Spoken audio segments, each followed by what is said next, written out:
Hey, Facebook, Instagram. What's the switch seats? Nah, you perfect, man. You got y'all. Yeah, it's perfect. I got them full, just you two. We ready? Or just, yeah, I'm still getting set up. That's why I said, I know we're going live in a couple minutes. But it's on. It's on. We'll be live in a few minutes. Facebook, Instagram live. We good right now. Give me 2 seconds. I'm going to share on the pages. I tell you, yeah, it's fun, man, and really, I remember a few years ago there was I'm sure you remember there was that guy doing that Houston boxing scene? He used to go interview all the gyms, and it was a website. Yeah, what's his name?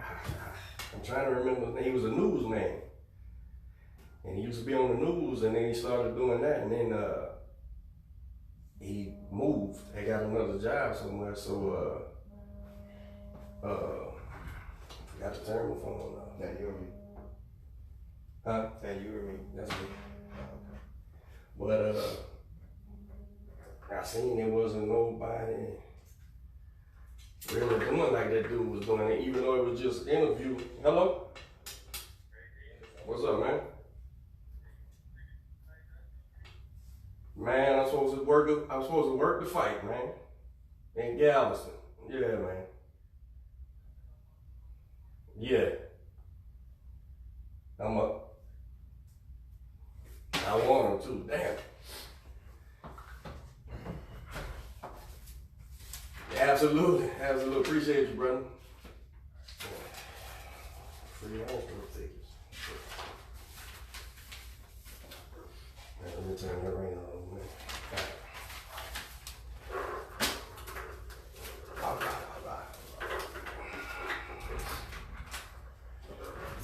And so, like, I remember I used to go on that thing a lot.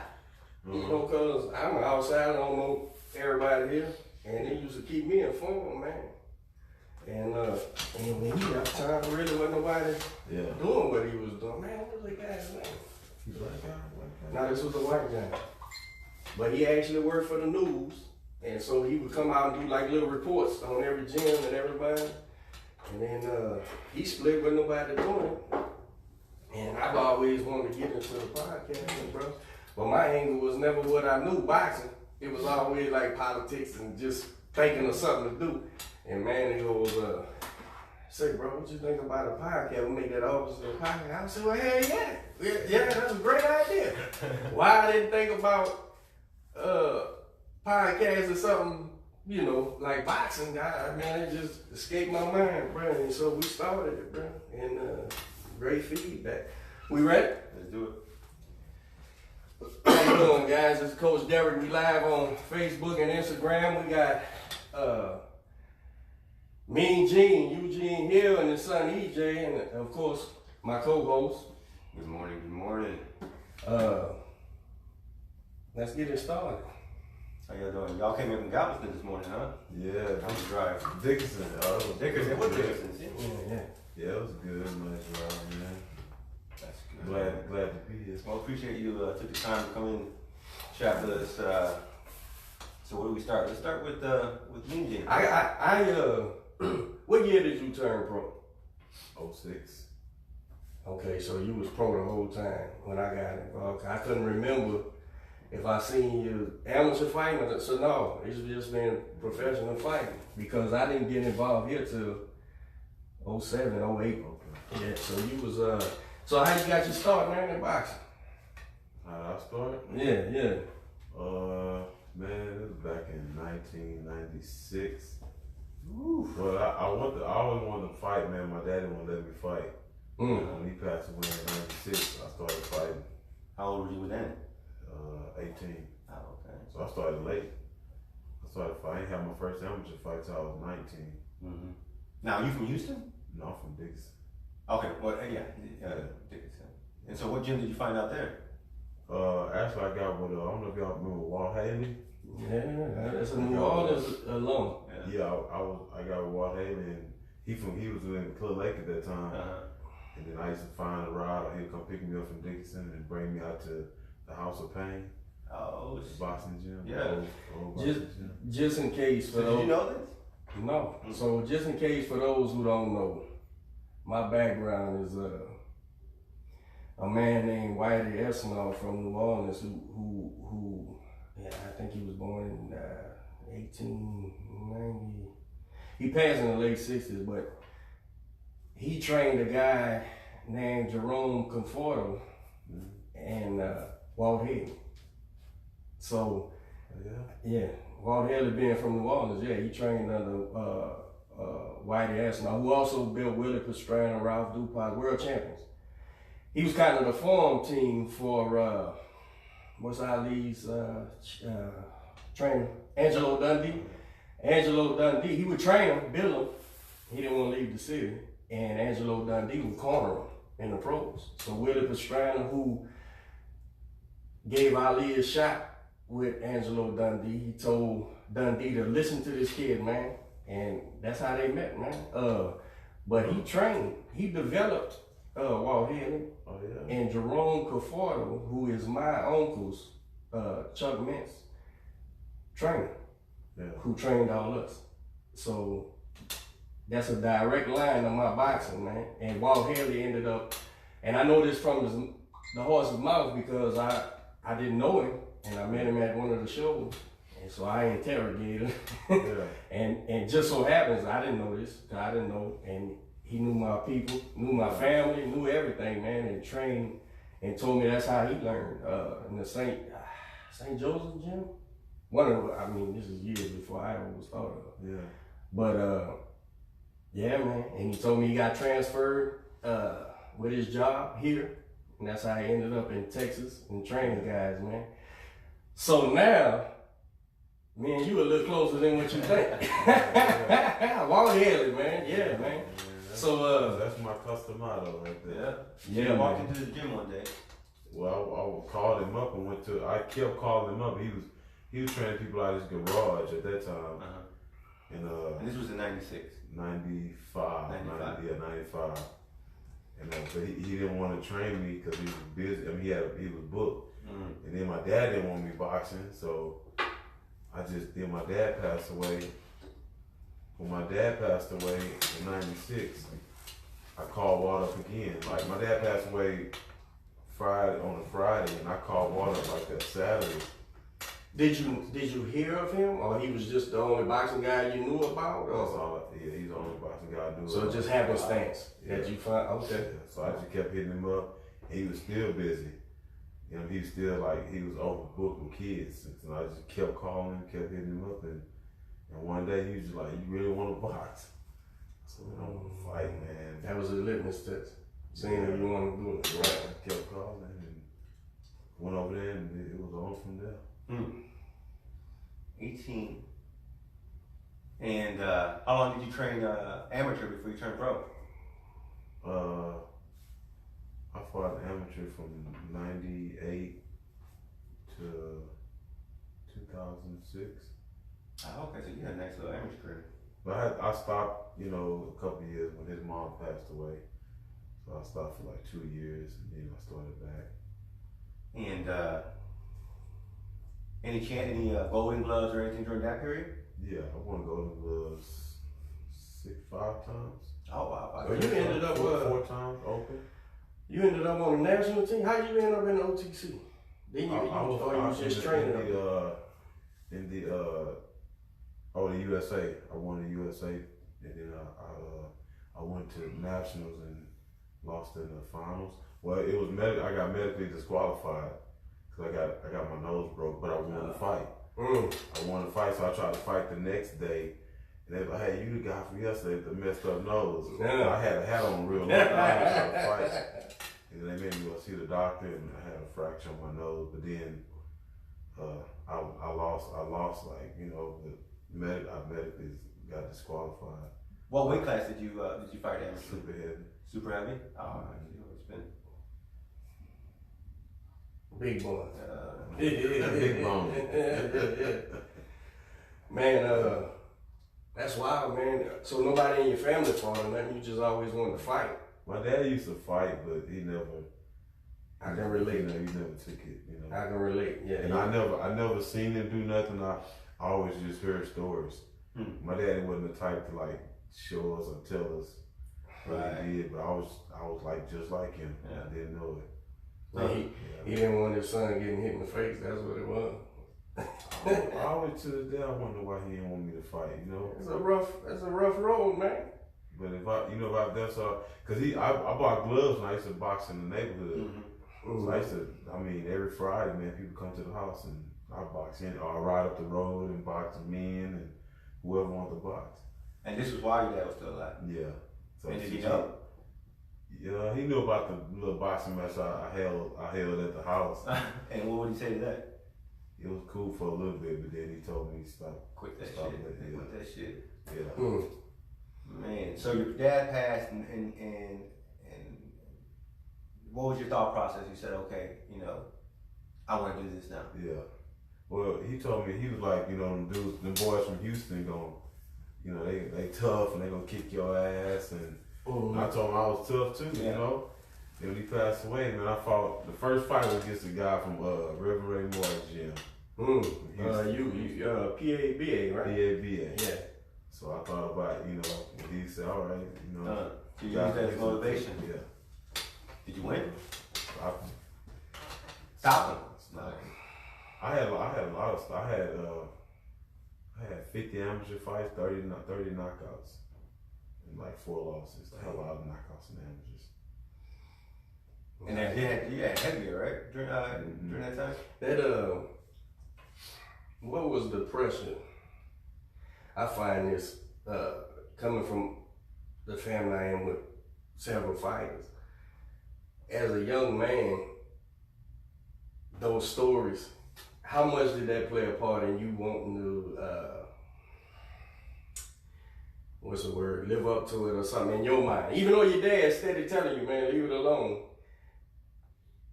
Was it a conscious thing for you to say, nah, man, my dad was a fighter, I'm about to fight, or what drove you to want to box? I know for us, those neighborhood fights and schoolhouse fights and all that thing, it was a very, we almost felt like we had to, you know what I'm saying? Like, so, and not all of us did, it affected each kid different. Yeah. So I wonder how that dynamic worked for you with a father who fought.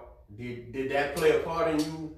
No, because I never seen nothing my dad did, Never seen him punch nothing, never seen him do nothing, ever. It was just in me. There's 4 boys, but I always just been intrigued with fighting, man. Yeah. Since I was a little kid in the neighborhood, pre-K, like me and my brother. I had a cousin that paroled home from prison to our house, and he had a bag. And when he left, everybody left, we went through his bag, he had some gloves in there. And me and my oldest brother boxed. I was like maybe 4 or 5 years old.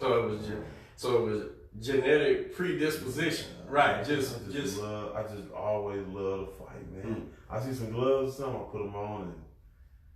And if you weren't fighting, what would you be doing? Fighting. Yes, indeed, man. So you turned pro after in 06. In 06. I turned pro. Who you turned pro with? Boss Magnolia. So I was on the USA team, but I couldn't really do all that traveling because I was a single parent. Right. So I'm just like, man, I stayed on that for a little bit, and then I turned pro. He was like maybe 4 or 5 years old, something, 6 years old. So I'm like, man, I can't do all. I got to turn pro. So I turned pro with Boss Magnolia. He moved me good, and who was that? I've never heard that name. He had Austin Trout. He had Lou Reese. He had Frank Tate. Oh, major dude then. Yeah. Yeah, I just never. Yeah, he's good, man. He did me good. He's still in the game? I think he still has Austin Trout. Okay. Yeah. So I know you went on a hell of a winning streak as a pro. Yeah. What's your record right now? 34-1. Right. Yeah, I know he was. Shit. But I mean, I just want to get like you know, people that know me know I can fight, but then you look at my record, it look like it's padded. Right. But I want to get a fight, like, you know, like this fight I supposed to fight last year. This guy was undefeated. I was gonna go fight him in his backyard, and he pulled out. You know, like, so I get these fights, and they'll pull out. You know, they don't want to take the fight, or they say they looking for somebody not as dangerous. So it's like I'm high risk, low reward. Right. You know, and I don't have no backing. I don't have no big promoter, no big manager at this point. It's a rough business, man. No, I'm not. I'm independent right now.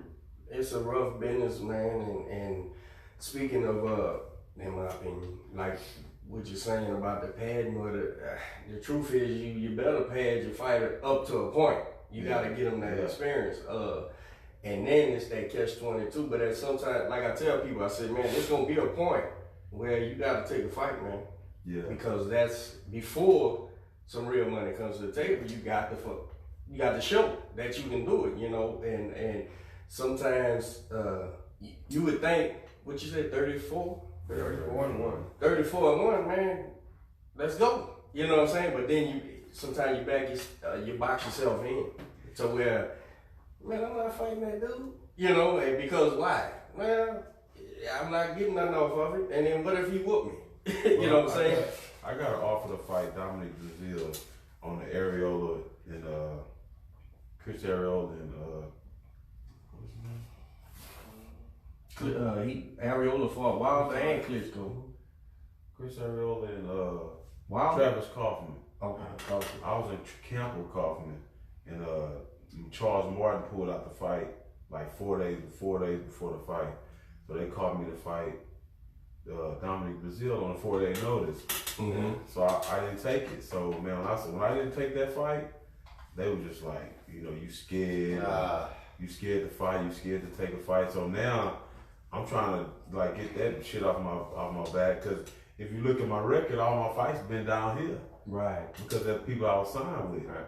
You know, that's where I make all my money through my sponsors and ticket sales and stuff like that. So I never just really got out and fought, you know, different places, different cities, so states. So it looked like I just been sheltered down here fighting, and I'm scared to go out and fight. So now the first chance I get to go out and fight somebody in their backyard, I took it. And the dude pulled out. You know, so I'm like, shit. Somebody called me now, well, let me get like a tune-up fight, 2 tune-up fights. You call me, I'll fight you. Well, I'll tell you what, Joe Vanderbilt from Next Fight Up just said 6'1", Next Fight Up with me and Gene. So, Joe from Next Fight Up. Oh, yeah. So he said he got a spot for you if you're interested. Yeah, I'm on there. Oh, yeah, okay. Oh, you are? Yeah, Joseph. Yeah, they got me on there June 1st, right? Yeah. So I'm fighting next month, and then turn right back around fighting June 1st. All right. And then I'll fight anybody. I'll fight anybody who want to fight. Brazil. So whoever listen, I will fight anybody. There you go. I go to their backyard, I fight anybody, because they always said like he don't want to fight nobody. Or hey, he's just fighting at home. Or, I'm independent. So y'all heard it right here. Me and Gene taking all names, all challenges. Don't matter if you Dominican. That's the importance of Puerto Rican, African. That's the importance of walking around in shape too, though. Yeah. You know, because in your position, that's where you at. Yeah. The phone rings. It's yes or mess yourself off because he don't want to fight. So now I'm sure, which is what you explained. Yeah. Now it ain't no ifs, ands, or buts. I got to take these fights, man, and I remember there was always, remember the old Tuesday night fights on USA, and they would always say, oh, he's only fought people in his area, so he, you know, that's a knock, you know. But you also got to eat. So if you eating that way, it's a hard business. It's a hard business, man. In Brazil, Brazil's fighting Wilder for the title. What, next month, this month, something like that. And had you took him on and whooped him, whole different subject right now. So I you know, and you know, I'm not telling you nothing you don't know. You gotta be in shape. It's just like that 4-day notice. I'm like, damn, this dude here had a real training camp. I'm just a sparring partner. Oh, they trying to get you to lose, right? Yeah. And you supposed to come in and lose. I'm not even all the way like for 10-round fight. I'm in I can go to, at that point I could have went 10 rounds, but that wasn't my best 100. I want to give, if I'm going to take a fight, man, I want to be 110%. I want nobody call me on a 4-day notice, man. Well, Gene, at that point, you basically had to weigh what was they going to pay me versus losing this fight, right? Yeah. That's your choice. Because they calling you on 4-day notice to come in here and be a warm body to lose. Who said what? To be a warm body to lose, to put up enough fights to lose. Yeah. That's why they calling you on 4-day notice. So you got to say, do I throw away my career and go lose to this guy in 4 days, or do I not? How much is the check? Am I short stopping myself, or is it smart? Now, if you would have been in a full camp shape, knowing you could, that's when you surprise them. You know, cut that check, man. I'll come down there and then you spoil what they trying to do. Like my man Ice Water did the Frenchman on Showtime. Why I can't remember this kid's name, man? Bobby's fighter, man. Regis? Not Regis, the one, is he a featherweight? Where at? On Showtime? This is ridiculous that I can't say this kid's name. Yeah, he fought on Showtime, man. He got a little title. He got the WBC, Intercontinental. What's his name? Oshaki, yeah. Right. Oshaki wasn't supposed to win that fight, but he was in shape and ready. Yeah. You could see the channel was pushing that Frenchman. So, my point to all that is this. That's why we got to be ready for when they call, thinking, oh, we can get him a loss. He's 34-1. Oh, that looks great. He ain't in shape. Let's get him. We'll get a safe win for this guy. But the thing is, you got to know, I ain't no safe win for nobody. You know. But since you think that, all right, cut the check. See, that's the business part of this thing, man. When you're independent, you know, that's why you stay. Even if you ain't fighting, man, stay in the gym. You know what I'm saying? Stay in the gym and be ready, because at that point, these boys got people behind them and they looking for win. Well, okay, you think I'm a mark? All right, I'll show you. Let's go down there, man. That's what you gotta do, man. So I'm fighting next month in Rosenberg on Leland show, and then Joseph hit me up, and he good dude, man. That's a good dude. Yeah. He hit me up and said, hey, you want to fight on Ford show June 1st? And I'm like, hell yeah. I'll fight June 1st. So that's two fights. Two fights. Now I'm ready to fight. I'm gonna be out there. I gotta go on that show. Oh yeah? Yeah, we'll be out there, man. So I'm ready to fight after this, man. Like anybody, it's no excuse. Anybody that wanna fight, you know, I'll fight them after these 2 fights. I ain't fought in 2 years, but how's camp going? Good. Put in the last part. I'll work out when I leave here. All right. And what gym? In my gym. Oh, okay. Back in Dickinson. What's the name of the gym again? Gator Boxing. Gator Boxing. Yeah. What's the address so people know?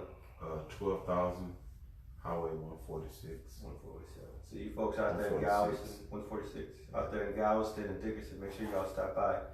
Yeah. Gator Boxing, 1200. 12,000. 12,000. Highway 146. Highway 146. We'll give it a plug. One time clear. Yeah. I tell you what you think about the landscape of the heavy division right now. You see opportunities, or and I ain't trying to get you to drop names and shit, but I'm saying when you look at it, you gotta say, okay, this guy's beatable, this guy's harder, this guy, you know. I would like to fight Gerald Washington after these 2 fights. Gerald Washington or like the Dominic Brazil fight, so they tailor made for my style. Right. You know, that's what I'm tailor made for my style. And they can fight too. Yeah. I'm short, so you know they gotta fight down. They tailor not, and if I hit them, they gonna feel it. So they tailor made for my style. Gerald Washington, who I wouldn't want to be in the ring with, is King Kong, man. Oh, yeah. Somebody, I hate softballs. Yeah. That dude can fight, man. He's back. I think, yeah, absolutely. I'm thinking whatever his real age is catching up with him, because I'm seeing him that little half a second. But I mean, still thoroughly great fighting. That's why he's so busy right now. But I'm seeing that little half a second slip. That's why he didn't get oh boy, even though he touched him a little bit. and mess Wow. around. Yeah. Man, I think King Kong the boogeyman. Yeah. Absolutely. Well, I think Wilder. I think Ortiz was winning that fight. Yeah. Absolutely. Wilder. Absolutely. He got clipped. Yeah. He got tired. He got tired. Got clipped. Mm-hmm. So this he's a fighter that unless he got the title. Yeah. And what you saying, risk reward, you know. I seen Travis Kaufman fighting, and I like Travis Kaufman and them game plan. To try to move, they moved against Ortiz the whole fight. I mean, he got caught in the end, but man, I like the way Travis fought that guy. It's Kaufman is here, ain't he? Is he in Houston? Yeah, he come to Houston. Yeah. I said I watched that fight. Yeah. But I think, man, the heavyweight division is it's really open, even with them top three. Just by having a top three, it's open. Yeah. You know, because it ain't one solidified guy. Now, business sense wise, it's easy to know who's the money, but What do you think about Wilder? I root for the Americans, but He doesn't quit. He doesn't quit. yeah, I'm not. And he was getting beat up against. He hits hard. He hits real He hard. was getting beat up against Fury, and I mean, he dug down deep and found something. He got hard and balls. Yeah. Man. Yeah, and he's live. As long as he's up swinging, he's dangerous. He got that. If you can learn how to box, it'd be I great. thought he lost the Too fight late for against. I thought he lost the fight against Fury. Yeah. Even with 2 knockdowns. Yeah. I thought that was the only 2 rounds you could give him, and one of them you might can't give him. Yeah. Fury got up and won. Well, I almost feel like he should give the round to Fury on that because he got up. In my world, The first knockdown, right? yeah. In my world, Tyson Fury is the best heavyweight in the planet. Yes. I I agree. Wilder and AJ is about even to me, and here's why. Wilder and Gaston? Yeah, here's why. Who's the better boxer? AJ. Simply, we know that. But Wilder's been in there with people now, right? He's fought the best, who I think is the best, and went the distance. Tyson beat Klitschko already. Klitschko was on the down. So I give AJ credit for that fight, but That's all he fought. that's it, man. But AJ is the money man, without a doubt. He gets 90,000 people at the stadium in England, and now that he's coming here, it's gonna cross over because he looks he looks like a goddamn movie star, and built like an action figure, so it's a commodity, something to sell. He's marketable. Now ask me if he's beatable. Oh yeah. How you think Big Baby gonna do against him? And I'm not really educated on Big Baby enough. I've only seen him twice, and he looks like a volume puncher. That is he a heavy-handed guy? I wouldn't say. I wouldn't say. How big is he? 6 what? About 6'4". All right. Here's the problem. 6'5". Here's the problem with that. AJ is what? 6'9", 6'8", 6'7", 6. He's a basketball player size. So you either gotta be his size or smaller. Yeah. Because at 6'4", you're right there to get your ass whooped. Unless you can box. Can he box? I don't know. I'm not educated enough on that guy. Yeah. So I don't know, man. Who I don't know. A Swarmer probably won't get. A Swarmer probably won't get AJ. I don't know. Who knows? Not if he ain't got no pop behind him. He's a big boy though, right? Like 300 pounds or something. Yeah. Big Miller. Yeah. Yeah. I hadn't paid attention to Miller enough, bro. So I don't want to come across like I'm down him. Yeah. And I'm not rooting against him. So, but it's a reason this is AJ's debut here. It's a reason they picked that guy for Madison Square Garden. So I just want to see these guys fight each other, the big 3 guys fight each other. Because once they fight each other, now you have the guy. Yeah. That people like Eugene Hill and all these guys are focused on now. Because that's your ultimate goal. But right now, You know, a Wilder fight is great. A Fury fight is great. An AJ fight is great. That's all money options. But what's the money? You know, what's the rich reward with it?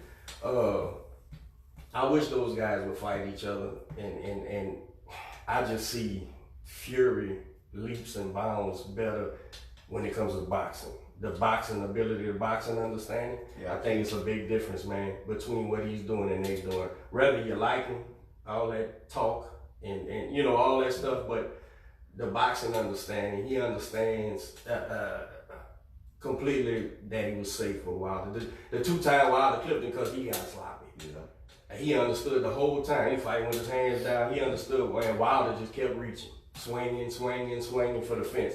And if they fought again, it would be worse because now he knows he can hurt him, so he won't never let him get him. Wilder can't make adjustments at all. Fury can make adjustments. Yes. Yeah. Who you like against Wilder and Joshua? Wilder. Joshua's a better boxer. Joshua don't have no head movement. Klitschko hit him, and Joshua don't have no head movement. He just comes. Right. He's very Amir Khan, bro. Yeah. Think about it. He's very, and I don't know if that's an English trait. I don't know, but he's very amateurish. And not a put down because that works in the amateurs, but very right there and throw them shots. Boom, boom. So that swinging for the fence, and I don't know how well AJ understands distance because he may think he's safe when a lot of times he's not. And so that wild swinging might catch him right on the temple, man. So that's a very live fight. For Wilder. If Tyson Fury wouldn't have, Tyson had this little irky jerk type style with Wilder, so he kind of had Wilder, you know. Absolutely. So he had the Joshua, he just coming, so Wilder gonna nail him. Wilder knock him out. I like that fight for Wilder. If I'm Wilder's guy, who I'm looking for, well, hell, the money man is a good fight for you. I think if they fought, if it be early stoppage, it's Wilder knocking him out. If they do go into like the 10th, 11th, 12th round, shit. Cause I see Wilder kind of get tired a little bit in the late round. I seen that with when he fought that Haitian the first time. Yeah. What's his name? Ortiz? No, Stavern. Stavern. Remember the first Stavern fight? After about 6 rounds, Wilder was gas, man, and just on fumes. And I was like, man. But that's when he started going for the haymakers. Yeah. That's when he got that big punch. Yeah, right. But he, I would like to see. I would pay attention to Wilder, AJ. I would like to see it, man. And I think the American is live. We got Paul on Facebook saying he wants to see a Wilder Eugene fight. Who is Paul? Paul doesn't see him. He's just a local Houston fan, boxing fan. Man, if I had to fight Wilder, I would have to get my legs and my core like in A1 shape because Wilder, there's still head movement, I can't just like how Wilder's herky jerky too. But you just gotta lead him. So if you go in, like you're saying, you gotta be strong and ready to stay there. Get him reacting. I gotta be able to stay in close up on him. Yeah. As long as I stay in close up on him, it's winnable. Yeah, he can't hit hard. I mean, if I stay out there like the Haitian did, no good. No good. No good. Because just simply because for some reason this skinny kid could punch like a mule. Yeah. And maybe it's because he throws all 208 pounds, but you can't deny the guy can punch, man. So that stand on the outside ain't gonna work at all, man. Who would you say? What's your boxing style like? More like I would say Tyson a little bit, but I'm not reckless early. Tyson's reckless from the first, and then he kind of fade out. I start slow and pick up.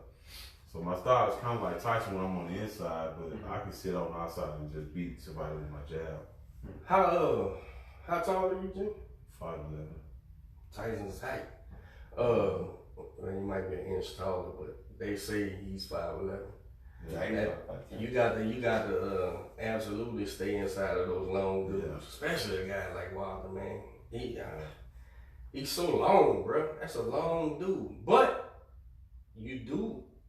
there's every opportunity in the world to stay in his chest all night long. So, yeah, that's a nice question. Of those big three, who would you rather first? Who would you? I'd rather fight Anthony Joshua First, because he's beatable. box. He box. Yeah. He's gonna box and Joshua knock you out with 6 punches. He don't have that 1 punch knockout power like Wilder. Tyson Fury don't have no 1 punch knockout power. But I wouldn't want to fight out of them three. It would be Joshua, Wilder, then Tyson Fury. That makes sense. Yeah, Tyson, man, he can box. That's a bad dude, huh? It's a bad guy, man. That dude, he's very educated. I told y'all, he was gonna beat Wilder. Oh, look, I was out when the talk was going on, and I was telling my guys, I said, man, Wilder could clip him because he could clip anybody.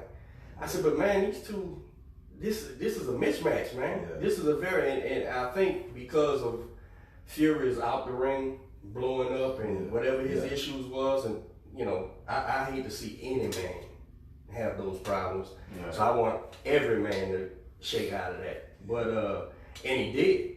And the whole time he's telling everybody, man, this guy don't even belong in the ring with me, man. And he was telling the truth. The factor for me was, but are you ready? Are you in shape mentally? Ready to fight. When I seen he was working so hard and came in at a low, or not at a low, but I think like at his best weight he ever been in. I said, man, this is gonna be a total mismatch, man. And then that first round, I said, yep, that's it, And he wasn't scared. Like he had so much confidence and belief in himself. That's such a. Did you watch the fight? What did you think of the fight as you were watching it? He beat him. It's beautiful, huh? He beat him, man. He's smart. Instant fan, bro. He's smart. I can't say I was ever a fan, but I was an instant. I was with the Americans who said, "Oh, I like this guy. Bring this guy back." He shut Wilder's right hand down completely. So in camp, that's all they're working on is dipping. See how he kept dipping. Let it go right over. Let it go right over his head, and then Wilder started like kind of coming down with the punch, and then coming down with the punch, then throwing that left hook. Yeah, that was a beautiful performance. I was impressed most with just his conditioning, the way he was able to move around that ring for all 12 rounds. Man, it's hard to jerk. Yeah. Jerky, jerk. Oh, that shit hard, man. You know how well conditioned he was. Physicality don't. The way he got up. Genetics have everything to do with how you look. Yeah. But condition. You cannot look right and be in shape like a Fury. Him getting up from that lat showed you what kind of condition he was in, because he wasn't supposed to get up, man. He really wasn't. The way he felt like that, his head bounced off the ring, and maybe it woke him up a little bit, but that was a real shot, and him waking up like that, two things: hell of a condition, that confidence, and he's a fighter, man. He wanted to win. Now I'm not supposed to be down here like this, man. Let me get up. Did you see Wilder's face? When he got up? Yes, man. He was because that shot he wasn't supposed to get up. Yeah. Like he saw Wilder was looking like, what the fuck, man. Well, think about it. That was a desperation shot. Wilder been throwing desperation shots since round 2 or 3. Yeah. And so I finally get him for the second time. Pop! And he gets right back. And then, because Wilder's a knockout artist, right? And so he knows, that feeling. You don't got no feeling. Mm-hmm. When you hit him with the right shot, you don't feel nothing. It just goes through him. Mm-hmm. And he hit him with that one. And he got up, man. That's demoralizing, man. Because I done hit this bastard. This supposed to be my move. If I hit him, man. Luckily it was in the last round, of course. But I just like that Fury guy, man. He's fun. Now I hate that they not rematching, but now it's time to make money. So and he signed with somebody, but I think it works out well for Wilder. no matter what he says, it's better for him that they're not rematching right now. Go get that AJ money some kind of way. I don't know. So what you think about the Danny Jacobs and Canelo fight? All right, let me lay my bias out first. I'm a Canelo guy. Yeah. All right, so I may not be giving Danny enough credit, appreciation, though he's a great fighter. I think he's a real middleweight champion. I think he's a very live opponent. If Jacobs was to clip him or catch him or win the fight, I won't be falling all over myself because he's a very equipped fighter, man. So, but man, Canelo's special, bro. He's special, man, because that's a little guy, man. That's a little guy, and the way he's carrying his power up and boxing ability. Cause he should be losing some of that, man, a little bit, you know. And how old is Canelo? 27, maybe 6, 7. Yeah. He went pro at 16 now. Canelo has continuously got better, man, as his body matured and as his understanding has gotten better. Now, with that said, he keeps playing with them weights, size and stuff. He's gonna run into a problem. Because it's a reason, man. It's a reason. So it's like when Triple G and them wouldn't fight Andre Ward. I didn't care if you put $1 zillion in the ring. That ain't a winnable fight because once the size advantage, strength advantage matched up boxing understanding, well, what he's gonna do, right? So stay away from that. Well, with Canelo flirting with these weights, like the weight advantages, man, sooner or later he's gonna run into some problem. Is Danny Jacobs it? I don't know. Could be, but if you ask me my pick, Canelo, I'm gonna say Canelo's gonna stop him. I like Canelo, but I don't give him. I'm not completely sold. Canelo's gonna stop him. I think 8, 9, or 10. I think Canelo's great, and I think he's gonna definitely win this fight. I think Canelo got a better chin. Yeah. That's what I'm counting on. I've seen him clipped. And Canelo's gonna touch that body, man. Who do you think beat Canelo right now?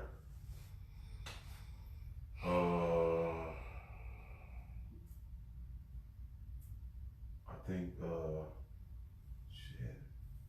What do you think about these boys, the Charlo twins? Man, Canelo can fight, man. Yeah. I think you I don't- can about Danny Jacobs and Hard would be hurt for him. That man, Hurd's a hard fight for anybody, man. But Hurd get hit. This is my thing with Hurd, man. And Jared Hurd, when you hear this, man, I'm a fan, bro. But I'm a fan for what you do. You come in there and fight and trade and ain't, you know, it's not particularly what I do with fighters, but it's amazing to me. It's something I couldn't do or I wouldn't want my fighters doing. But it doesn't make for a long career. Yes. And about 2 fights ago, I predicted maybe 6 more fights, man.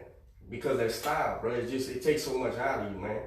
And him being from up there, where he's from, there's educated fighters up there, man. So I think he's just a tough guy. I think that's what he wants to do.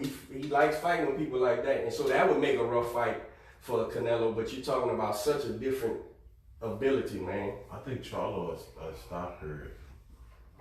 Now the middleweight Hurd or the middleweight Charlo or the 54 Charlo? Cause I get them boys confused. Jamal and I get them confused all the time. Whichever one's in the weight class of Hurd. That's the one who lost to Harrison, right? 54. They fighting Harrison again. Yeah. That's next weekend? I don't know when. I don't know when the fight is, but they signed a rematch. Yeah. I think them Charlo boys, man, they can punch. If they on their note too, yeah, they problems for anybody. Yeah. But Junior picking this boy that upset Canelo, that's not a bad pick, man. That can happen. This Danny Jacobs is a great fighter, man. I just I've seen him hurt, man. Cause he got hurt when he got stopped. But then he was getting hit by Triple G. Yeah, he kept on plugging. Yeah. It's hard. I thought he won that fight. Yeah. You know what? I had him winning. I had him winning the fight. I did like this. By the end of the fight, I said, if you got Triple G ahead by a round, fine. It was like I thought Triple G beat Canelo in the first one by a round. Yeah. But giving Canelo the fight or making it a draw, I'm not gonna argue with you. They kill me with when they call these fights highway robberies and stuff. And you're like, man, at the most, the guy beat him by a round or whatever. So I'm not gonna argue either way. Now the second Triple G Canelo fight, Canelo smoked it, and so people saying Triple G win, you just a fan, man, because you're not being unbiased because he wasn't even close. In fact, Canelo fought that boy like he had something to prove, man. Canelo beat him at his own game. Yeah, backed him up, and he didn't want to trade or nothing. And that's what shocked Triple G them. Triple G them thought Canelo was gonna be a better mover. Yeah. Man, Canelo came with something totally different. They pissed that ball off, I'm gonna fight man. your fight exactly how you fight, but better. They pissed him off, man, with all that talk. Yeah, man, he whooped the shit out of him. You got mad because people were saying Triple G was a better Mexican fighter. Yeah. He showed you just what a Mexican fighter is. Oh, y'all don't like this boxing. Let me show you something. But, yeah, that Danny Jacobs, it's an interesting fight. He's in the fight. Danny Jacobs called out one of the Charlo twins, right? They had like a confrontation one day. That's Man, I don't see nobody beating these boys, man. The Charlo twins? They got a damn good chin. Yeah. They can box and they are in shape. Well, I think that the twin who lost to Harrison, I thought while I'm watching the fight, I'm saying this was a miscalculation in fight plan. That's all. Because I said, well, he'll adjust this shit, come back and win, get his title back. It wasn't like he was getting beat up or anything. I didn't see the fight. Did he lose? I had him losing. That seems like the unpopular opinion. He lost. I thought he lost by a round or two. Yeah, by a round or two though. So anybody thought he won. And like Coach, Like, it was probably just a simple miscalculation. Absolutely. It looked like an off night for. Well, no, it looked like to me he was pressuring himself to get a knockout. And that Harrison kid can fight, man. That Harrison kid is a Manuel Stewart prodigy, man. So this kid can box. Whatever his shortcomings is, fine. So even though Charlo was being a champion, you thought the other guy Harrison did enough to beat him? I had him winning. But anybody who had it even or twin ahead by a round is another one of them. I wasn't gonna argue with you. I just thought that twin fought the wrong fight. I thought he was looking for a knockout, trying to look good and coming forward, plugging forward. He didn't box, and the Harrison kid just would get off and move. I totally picked twin to win the rematch. I totally see him winning the fight. So I just call him like I see him. I could be wrong, been known to be. But that So what do you think about Earl Spence not stopping Mikey Garcia? Let me hear what you guys think. What you say about that? Mikey's tough, man. Look, they were both great fighters. Mikey's fundamentally solid. When you have two great fighters, and one is just bigger and longer, there's only so much you can do. I think when you have a guy that at one point. At one part of the fight, Mikey knew I can't beat it. Right. So you know what I'm gonna do? I'm gonna keep from getting knocked out. I'm gonna lose on my feet. So that was a personal victory to him, just to lose on his feet and don't lose like everybody else lost against Earl Spence by getting stopped or knocked out. That's why he didn't want his corner to stop his brother. Yeah, he's like, man, let me keep going. And I respect that, man. I think he was trying. He just couldn't. He couldn't get inside. I mean, it's frustrating. Yeah. You know, it's just frustrating when you got someone that's talented and that's strong, just keeping you at bay and just dinging you up every chance. I think y'all both right. I think that's exactly what happened in the first half of the fight, and that's exactly what happened in the second half of the fight. I don't think I'm a big Mikey Garcia fan. Big. I think he's one of the best. Canelo? Huh? No. I think Canelo's superstar. He got a Canelo Post curtain. I think Canelo. Nah, I truthfully, yeah, I'm probably the same on both of them guys. I really like them guys. Yeah. I think Mikey Garcia is just as educated as Canelo. I think Canelo got the it factor, right? The crossover type of shit. But I picked Spence to win because his advantages, stronger, bigger, stronger, everything. Now, I walked away from that fight completely impressed with Errol Spence, where I was never before mistakenly, because everybody else was telling me, right? I didn't know it, didn't realize it, and I watched Errol Spence from the Olympics on up, and I seen, put it this way, I seen what I believe Mikey was seeing too. And Mikey's so good that maybe he can do something about it. I was completely wrong. To me, Errol Spence fought like he had a chip on his shoulder. Yeah. For guys like me, who was sitting there going, I feel like people didn't understand who Mikey Garcia was, right? I'm like, do y'all realize how great this dude is as far as boxing ability? And nobody did. But I wasn't looking at Errol, but honestly, I didn't see Errol ever display like that either, though. Yeah. His boxing understanding. And he completely, but early too. 3 rounds. I was like, this shit is gonna go bad, man. And Errol Spence, and to his credit, he said it the whole time. Throughout the, I love that guy's demeanor. He didn't get ignorant. He didn't get hot. Yeah. Even frustrated. He just said, y'all frustrating the shit out of me. I'm gonna show you. You know what I'm saying? He said because they booed him. Yeah. He said they booed me at the weigh-in. He said they got on his skin. And I'm gonna tell you something, man. When you have Sugar Ray and George Foreman and all of them talking about. Yeah. Well, because the truth is, and from my vantage point, Errol hadn't showed us that. So unless you got a intimate relationship with him, like 2 of my fighters have, they went up there and sparred with him and stuff, and they was telling me, Coach, because I wasn't there. Yeah. Man, I'm telling you. And I say, man, I just don't see certain things. And they, nah, Coach, I'm telling you. So I thought that Mikey would jump out ahead, pull off some early rounds, and then fade because of the size. Man, I was completely wrong. I freely admit it. And I'm on the Spence bandwagon now, bro. He showed me something that I was like, man, this guy is really, really special, man, because his instinct to come in there and beat you up, he was able to control it. He was able to say, I think Errol absolutely knew who Mikey was, how great he was, right? I think he knew that. This guy can fight, man, so I'm gonna be on my shit. And he would never let him get started. I seen Mikey try to make adjustments 3 different times, man, early, and nothing worked. So what do you think, what do your fighters have to say about sparring with Earl and then sparring with Terrence Crawford? They don't want to say nothing, man. They don't want them to get mad. I'll tell you when we're recording. Okay. But Quentin, working with both of them several times with Bud, they partners. He says both of them is elite, top.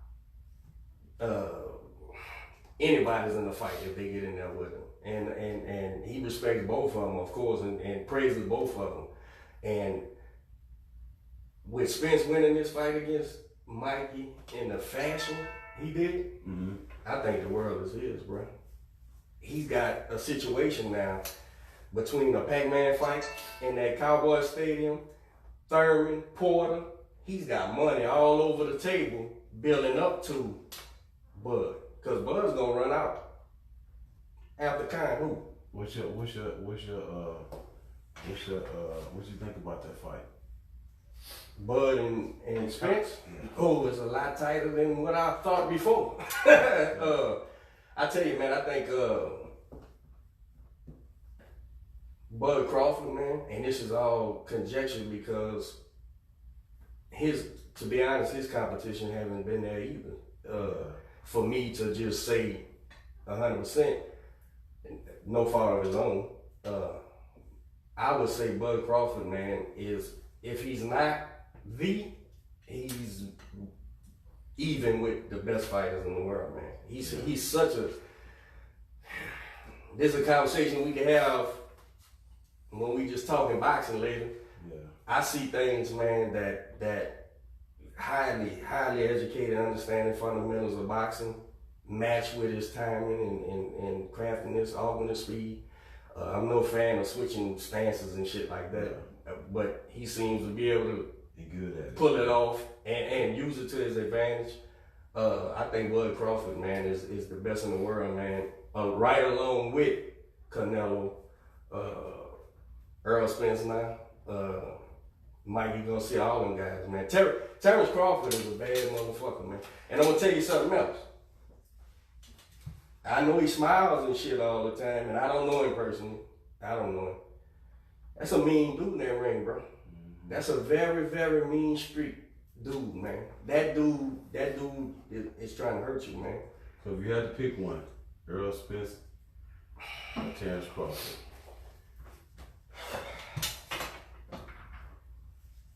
I'll go on record, man. I think it's so even, but I'm gonna lean towards Crawford. By decision. Oh yeah, by decision. Because I would have said stoppage. A fighter go, nah, man. Earl Spence is good. See, Earl showed me two different things, especially after his last fight. He showed me with what's the guy fought in the UK? Kell Brook. He showed me with Kell Brook with the pressure and just non-stop relentless beating you up. Yeah, and he was nervous. He was all that, but he faced it down like, we here, man. Man, I love that dude, bro. And now, Terrence Crawford, Spence, when they fight, I'm probably rooting for the Texan. That's who I'm rooting for. Who I'm picking, that's two different things. I'm probably rooting for Earl Spence. I want the Texas boy to win, right? But I would lean still a little bit toward Crawford just because. I just don't think Terrence has the jaw area to hold up to. I think Spence can take whatever Terrence has to offer. How about that? In the later rounds, man, I don't think. You don't think he can take it? What Earl has? Man, because he I Earl showed me he can box, man. He boxes. Yeah, man. Man. I'll take Crawford only because Earl, he's supposed to win the fight that he fought already. You know, especially against my on paper. Now Spence has the best resume by far. The whole build up, by far. The whole build up with Earl and Mikey. On paper, I mean, Earl was supposed to win, and I kept saying, I wanted Mikey to win. Mikey could pull it off. He had the heart. But going into that fight, Earl was supposed to win, and he did exactly what he was supposed to do to win that fight. And he showed us in dynamic fashion. Yeah, he showed us. Okay, he knows how to box. He knows how to get it done. Now, a Bud and Earl, that's gonna be a fight. Man, if that fight's built up, and I know as fans we don't want to build up. Man, just get in the ring. I know that. Yeah. As insiders and fans, right?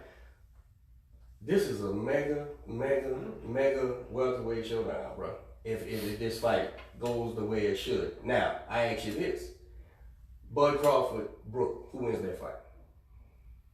Crawford. Okay. Bud Crawford, Mikey, who wins that fight? Crawford. Bud. Right.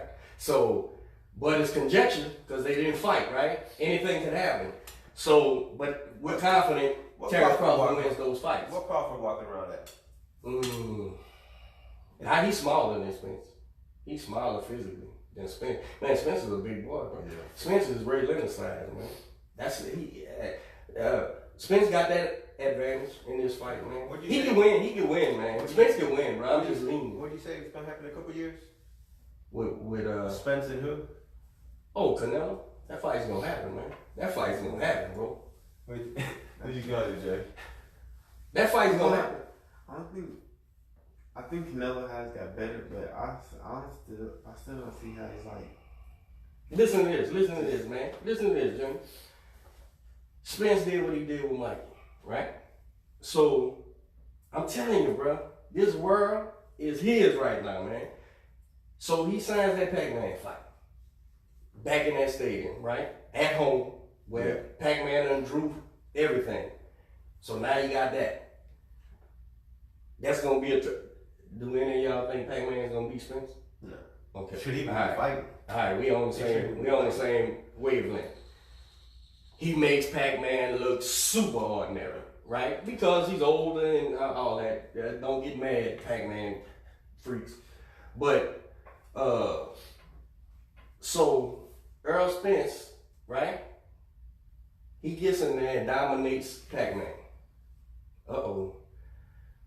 Where you going, Thurman? You can't keep running, bro. So in the meantime, Showtime Sean got the fight because he's a contender or whatever, right? And that's the biggest money fight out there. And at this point, at these guys' ages, they the best in the division. You got to fight, right? Because that's where the money is. So he stopped Showtime. I think that'll be his kryptonite right there. Yeah, because I think here's why. Maybe not 2-3 years ago, but Sean has constantly. I think the fights have started adding up on him. As tough as he is, listen, I appreciate Sean too for his ability. And we had a talk one time. You told me what he did in the amateurs. I'm taking all that into consideration. But I've constantly seen. Look at this last guy he fought.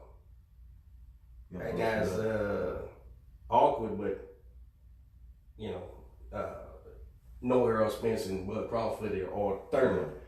So I think that may be Sean's peak, right? That's his watermark. Somebody like Spence at this point. So you get him.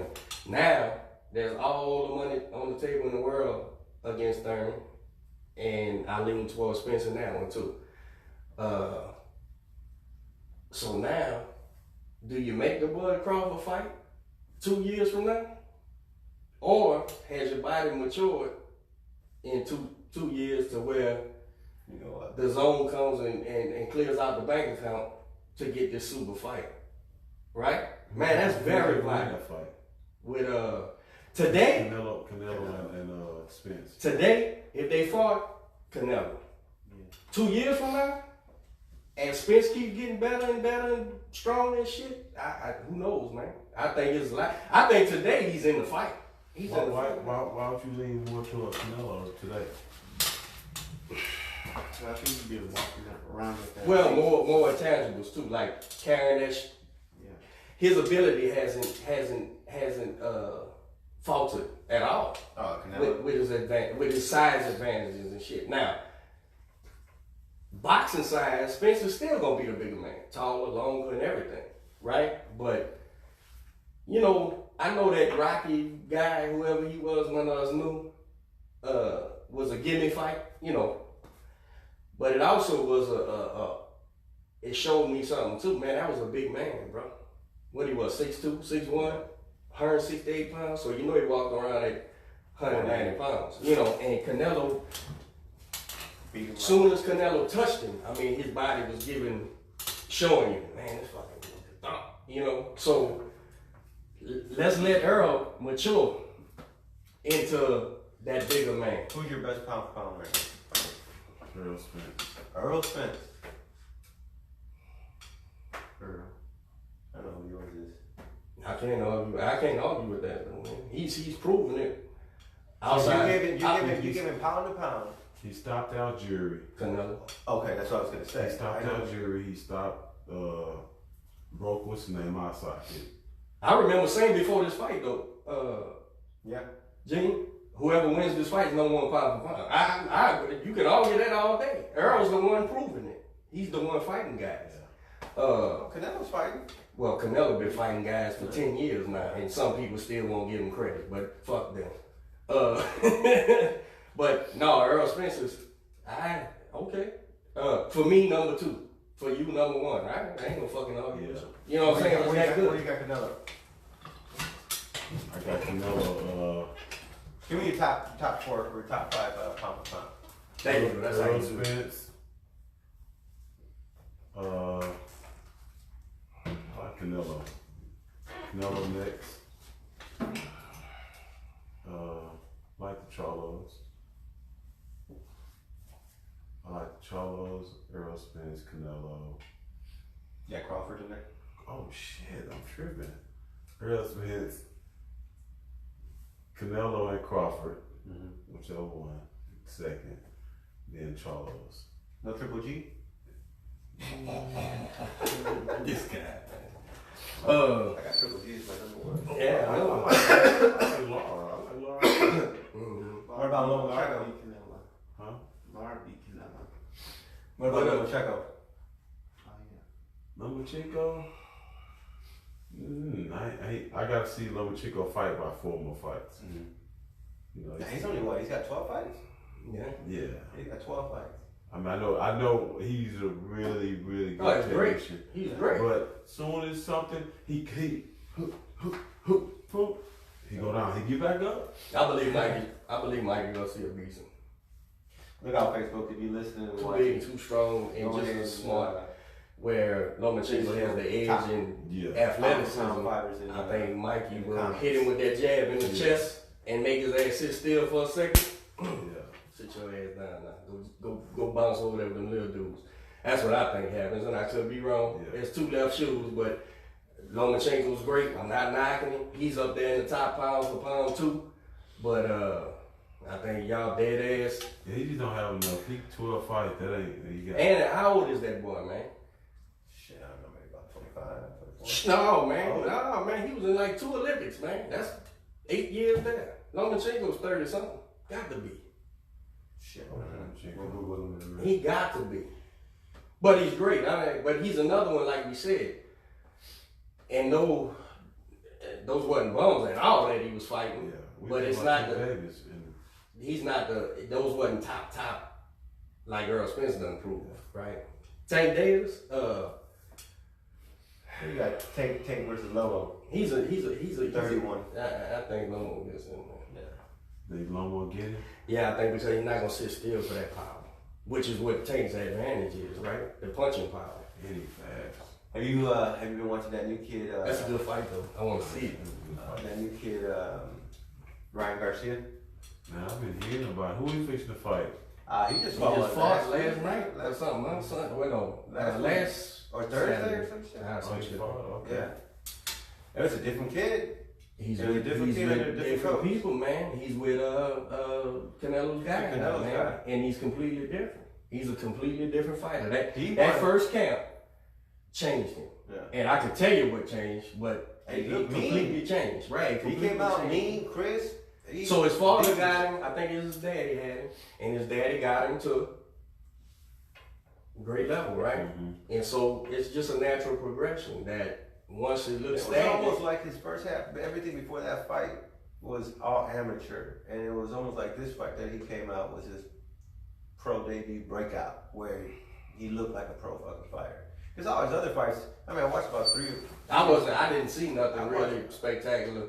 This last fight. Now I see No, that's what I'm prior saying. to That's this. a- I yeah. seen the night and day. Yeah, it seemed Difference. it was this first couple fights, or the last couple fights that I watched before this fight. It was amateurish. But I'm truth be told, and it ain't. I don't know Canelo's trainer till Canelo, and I looked it up, and he's had some world champions. So I don't like no trainers, right? But different trainers are for different things, man. There are trainers that at the amateur level, they got it, right? It's like football, right? Mm-hmm. You got your NFL coaches, like this New England guy. I'm just making a comparison now. I ain't the biggest football guy. I'm just a Saints fan. I ain't even a football fan. I'm a Saints fan. But you got that guy with New England, right? Who knows how to win a game when the chips are down. He knows the game of professional football. And then you got that guy we had at LSU for all them years. And then I think he went, don't hold me to it, football people, but I think he went like to the league a year or whatever and brought his ass right back to Alabama because he's a collegiate genius for a collegiate coach. I think the same thing happens in boxing. Now I think a trainer can elevate too. He can build up and keep learning, right? But you gotta learn. You gotta do it. You gotta get with the right people and learn things. So Ryan Garcia looks completely different, and the difference is that Canelo's trainer seems to me to teach him to use what he has, his strength, his height, his range. He's teaching him how to use it rather than fundamental boxing and be faster, right? Be quicker than this guy. That's how you win. Well, at the pro game, it's a little different, man, because there's ways of combat speed. There's ways to slow him up, slow somebody down. Looked like they were working on his strength and conditioning too, because he looked the rim. Him and Canelo must have been going to that same steakhouse. Yeah, Triple G. I know, right? Triple G fucking haters. All right. Let's get to Mr. EJ. What's up, my man? We've been over here chatting with your dad. How's it feel? Good. You coming in? You were at The qualifiers. qualifiers, huh? Yes. How'd that tell us about that? It was good.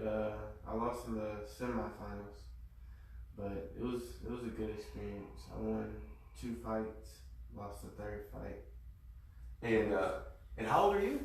18. You're 18. And how long you been boxing for? When you getting started? 7? No, I've been actually competing since 8. Oh yeah. Yeah. And so as long as you can remember. Yeah. Yes, sir. And so and you train. You're his primary coach. Mm-hmm. So how's it training with your dad? It's fun. Yeah. So he didn't have that problem you had. Dad not wanting him to fight. You was like, come on. Did he have a choice in the matter? Or you, come on, boy, time to go to the gym? I was gonna teach him how to fight, just to protect himself. Mm-hmm. Then I asked me if he wanted to fight. He said, yeah. That's good, man. So have you graduated high school or are you still in school? I just graduated this past year. All right. Well, congratulations. So now what's the game plan? Hopefully I make it. I'm trying to make the Olympics, swim to the Olympics, and then probably like a couple more years turn pro. So you do want to go pro? You want to move? You know what you doing outside of boxing? Oh, real estate and business. Oh, okay. Businessman. That's what's up. Yeah, you got to be able to do multiple things, man. That way you have something else to fall on. So, what's your amateur career looking like? What's your record? I think I have like 25 fights. Oh, okay. And what weight class you fight? I fight at 165. Oh, okay. How tall are you? Like 5'9". Yeah. So what's the best part about training with Dad? Well, he pushes me. Yeah. Yeah. Well, cause since he's my dad, he can push me like further than anybody else. than anybody else. That's the emotional angle, right? Yeah. That's pretty good, man. Having I'm sure you're able to see a lot of different things and be able to protect them from certain aspects of the game. He's smart, man. He's smart. He's a smart fighter. Yeah. He know. Cause everything I know, I'm gonna dump on him. Mm-hmm. So. Do you ever see him doing anything like, damn, where the fuck did he get that from? How come? Or I see it. Well, no, he can switch up. Oh yeah. He can switch up. He switch up softball. I'm kind of like you said. I'm not a big fan of the softball switching up stuff. Yeah. Where'd you pick that up from? Just practice. Just doing it. Just doing it. Just doing it. Yeah. What you consider? What would you boxer, puncher, boxer? Your style of fighting, your strengths. Boxer, puncher, like kind of like real Spence. Mm-hmm. I mix it. I think That's your guy, Spence. That's your guy, yeah. Mix between Spence and Crawford. Yeah, that's a hell of heroes right there, man. That's some of the best, man. How old is Spence? He's a young guy, huh? 20. Spence 28, 29. Yeah. Yeah, man. He's got a while. We get to enjoy him for a while, hopefully. What was with your son, man? What was your concern as far as fighting? You wanted him to. Man, you know what? My style is to come forward, pressure. Mm-hmm. Get my opponent tired or knock him out early. Or if they try to fight, swing back, knock him out. In the middle of them swinging back, I'm a big puncher. Right. And so I try to teach him that style, but that's not who he is. Mm. You know, like, you don't have, I wouldn't say he have my genetics. I have my dad's genetics, I think he have more of his mom genetics, which is not a problem with that, but. Not just tendencies, right? Yeah, what he tends to be good at. So I'm like showing him how to fight my fight, but that ain't who he is. So now I'm like, shit. Now I got to show him how to box. You see how important that is, though? I'm not a boxer, you know? You know how important that is, though, developing him as a fighter, man, to not force. Yeah. He's got to develop himself. You know, you in my opinion, you got to give him the tools necessary for him to develop into the boxer he's gonna be. You know, that don't mean you don't show him how to put something on the punches, but allow him to grow into him, right?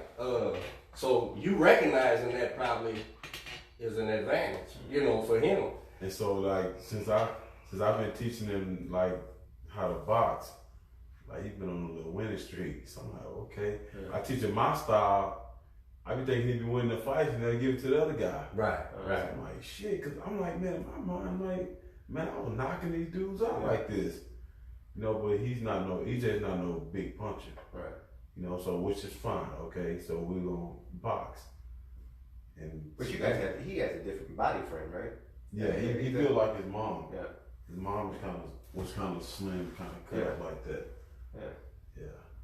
Shit, EJ's big and strong kid to me, man. Yeah, no, he is. I think he's a hell of a strong kid. But as he gets older, I mean, you're never gonna be a heavyweight, are you?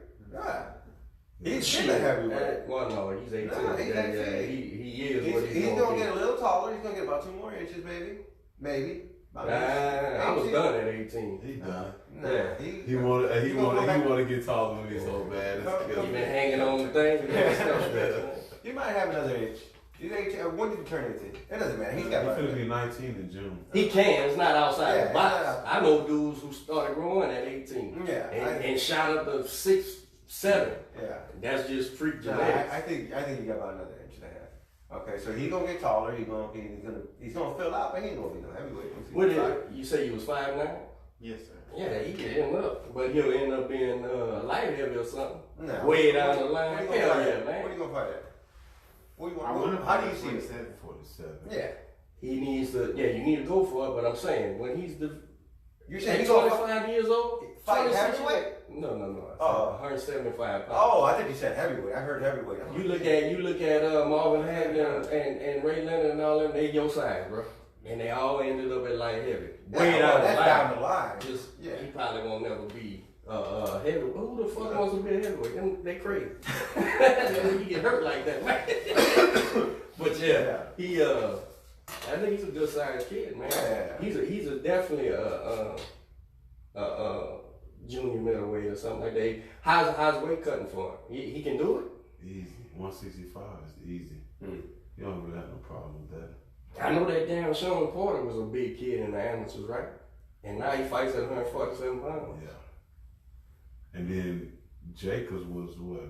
He was 165 too. Jacobs fight at 169. Yeah.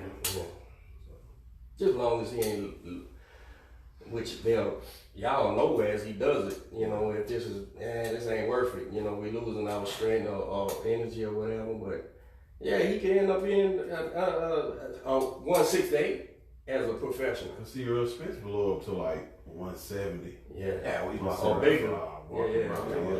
That's kind of how he is. Yeah. You know. How's your eating? What's your diet like?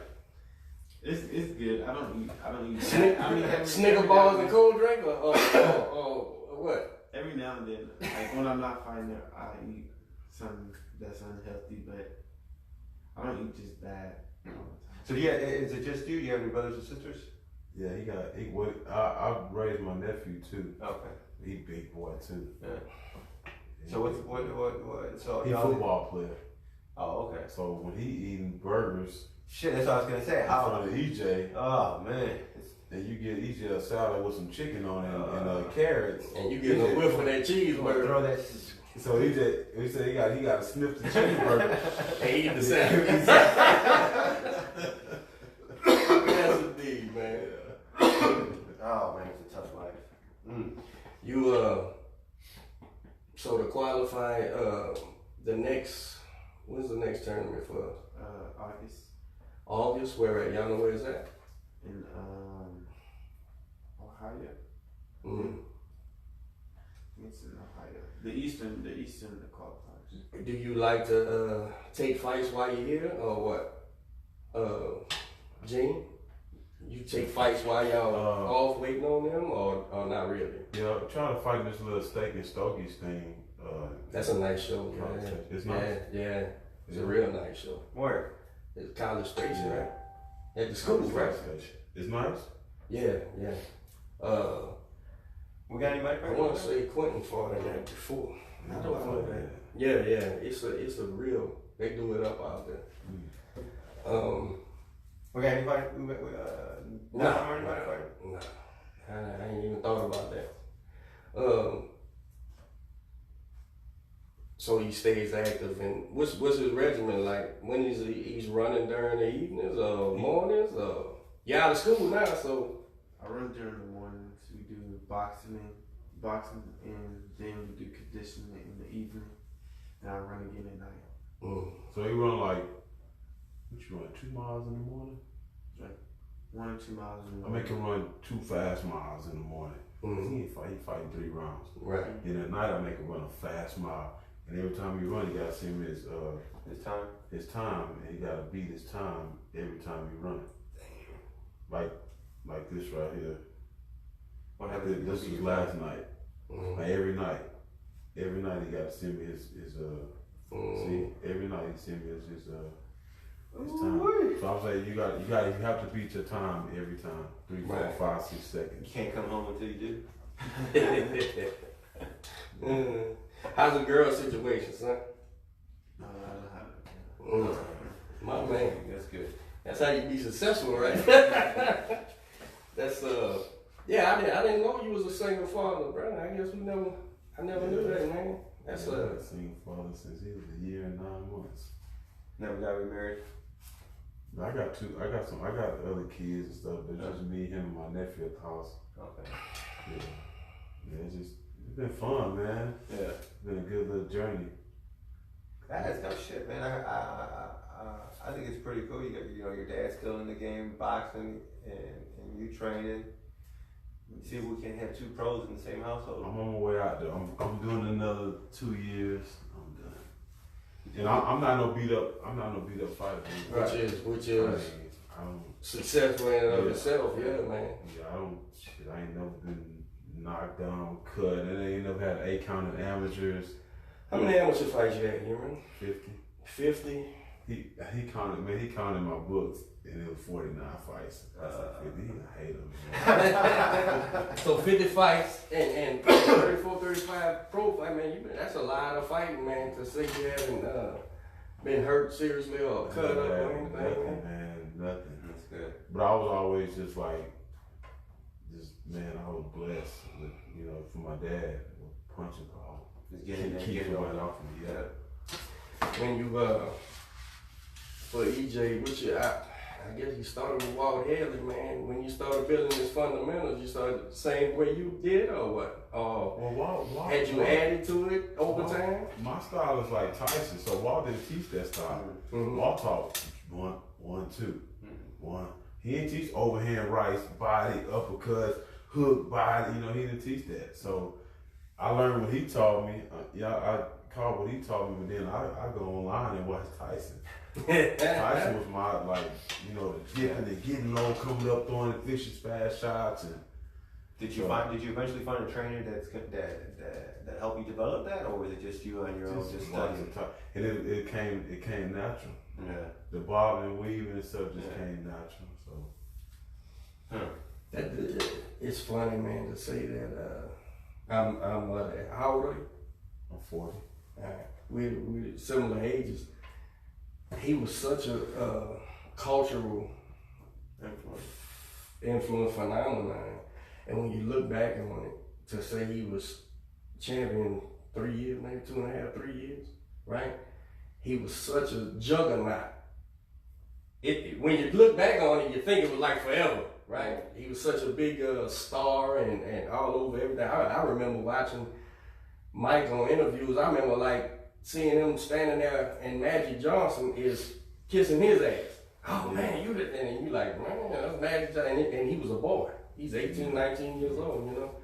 But he was such a significant part of our childhood and stuff, man, that you, I guess he transcended boxing, right? I mean, he was bigger than boxing. Yeah. And I think that's why so many people revered him, and I'm sure you like me, the place he is now is beautiful to see him happy and smiling, because that dude seemed to have a rough everything. He was reckless for a while. Yeah, he had that horrible childhood, then reckless, you know, as an adult, and looked lost and all that. Now he seems to be firing on all cylinders. Fucked up relationships, whether it was business relationships, marital relationships, spend time with. I think the best thing about who Mike seems to be, maybe because I don't know, brutally honest, bro. Brutally honest. Mike Tyson's gonna tell you exactly how he feels. And say, have you ever seen him not take responsibility for his fuck ups? He'll say it. Yeah, I did that. Yeah. I shouldn't have did that. I did that though. I love to see who that guy seems to be now, as opposed to in the middle of you know, a bunch of funk. But man, that to watch him fight, man, I think he fit that the modern style of boxing perfect. I think he found because he had a couple champions besides him, but I think Mike just came along and was almost like the clay found the molding, rather than going, you know, however that happened, because that peekaboo boxing, man, was. I think Mike Tyson came in in an easy era too. Oh, 1,000%. Because he came when George was old, Mike Smith was old. 1,000%. He had the luxury of that. But not as he was exiting. But then when he had Holyfield, he lost. Dennis Lewis, he lost. Lewis, Buster, you know, Holyfield. He never fought Buster Douglas. Oh yeah, he fought Buster. I'm talking about Riddick Bowe. He never fought Riddick Bowe. Thank God. You know, like, I think he came in the easy era, but when it was time for him to fight something, he lost. Mm-hmm. Like, why? You know, I don't know. I like Mike Tyson. Well, I'm kind of like you. I'm a huge fan, right? Like, what all these guys he beat, where they Okay, so here's the thing with that. It's a difference between being a super fan, and putting him in his right perspective, and his right perspective. Like when I hear the online chatter, Mike is the greatest heavyweight, he would have beat Ali and shit like that, you just know you're listening to somebody that don't know what they're talking about. Right. Well, saying Tyson would beat Ali is a stretch, but anybody in the top 10, bro. Huh? Anybody. Here's the deal. Whoever Tyson fought early in his career, that's who was there. Yeah. You can't pull someone from the past or pull someone from the future and say that, and he fought them like they was nobody. Right. He treated them like nobody. He walked right over. Right through. So you give him credit. There was no Lennox Lewis, or he was fighting the Lennox Lewises or whoever of that time. Now, you know, whether the same talent was there, you know, it's disputable. You can't tell. It's the same thing like the fucking Kobe Bryant and MJ and LeBron. Mike Tyson's best win was a 40-year-old Larry Holmes, bro. Okay, but who else was out there? Who else? That was it. Who else? Holyfield. He fought Holyfield. Lost. He didn't fight him when he was supposed to fight. Yeah. Holyfield, Riddick Bowe, Buster Douglas beat him. Yeah, I just remember my argument.